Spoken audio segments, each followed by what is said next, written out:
नया बीमारी बाटे आहाइल सुन के लोग गवा दे रहा है। डीजे होरी राज बीमारी बाटे आहाइल सुन के लोग गवा दे रहा है।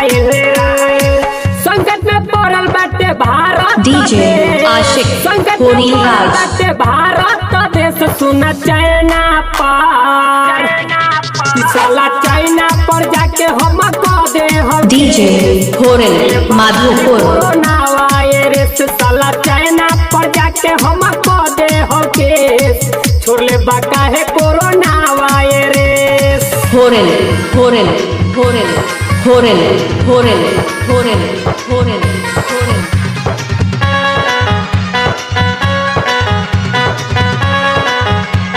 माधोपुर भुआल माधोपुर भुआल माधोपुर भुआल पहले बा गलती साला चाइना यारवा डीजे होरेल भारत रे लॉकडाउन बा पर डीजे होरेल घूम के नहीं खेई जहाज तरे डीजे होरेल डीजे पहले होरेल गलती साला चाइना यारवा भोगी कहे दुख भारत रे लॉकडाउन बा रीमिक्स आशिक होरेल के नहीं खेई जहाज तरे रीमिक्स आशिक होरेल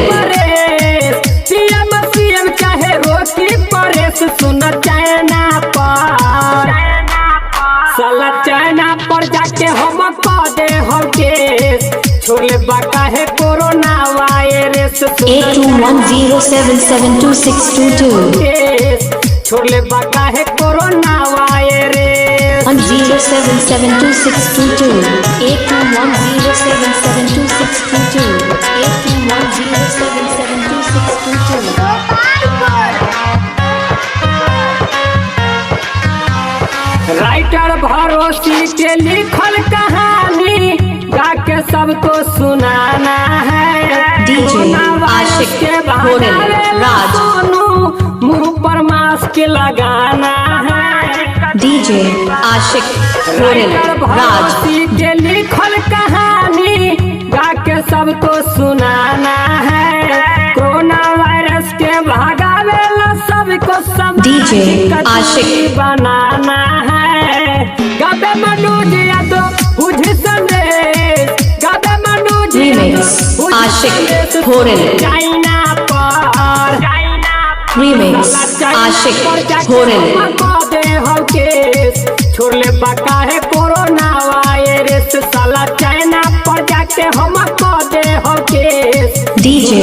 आशिक होरेल नया बीमारी डीजे आशिक होरेल सुन के लोग गवा दे रहा है। संकट में पड़ल बाटे भारत देश डीजे होरेल देश विदेश सुन चाइना पर डीजे होरेल साला चाइना पर जाके हम कह दे हम केस छोड़ ले बाका है कोरोना वायरस साला चाइना पर जाके हम DJ Horel Madhopur DJ Horel Madhopur DJ Recording by Horel Anand Films Madhopur Bangla.